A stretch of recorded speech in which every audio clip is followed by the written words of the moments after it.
ଯେବେ ଜଣେ ଅନ୍ୟ ଜଣକୁ ମିସ୍ କରୁଥାଏ ଆଉ ତାର ମେସେଜ ଆସିଥାଏ, ସତ କହୁଛି ଆଠୁ ଅଧିକ ଖୁସି ଆଉ କିଛି ନାହିଁ। ଭଲ ପାଇବାରେ ଏମିତି ହୁଏ କି ଯେବେ ବି ତା ନାଁ ନେଉ ନେଉ ଚେହେରାରେ ଆପେ ଆପେ ହସ ଚାଲି ଆସେ। କହିବାକୁ ଗଲେ ମୋର ହୃଦୟ ଗୋଟିଏ, କିନ୍ତୁ ଯାହାକୁ ଦେଇଛି ସେ କୋଟିଏରେ କର ଗୋଟିଏ।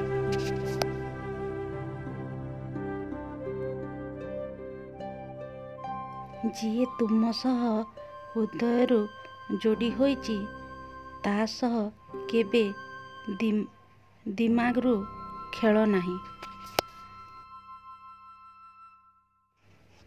ଦୁହେଁ ଦୁହିଁଙ୍କର ଭୁଲକୁ ଭୁଲି ସମ୍ପର୍କ ସଜାଡ଼ିବାକୁ ଚେଷ୍ଟା କରିବା ହିଁ ପ୍ରକୃତ ଭଲ ପାଇବା କୁହାଯାଏ।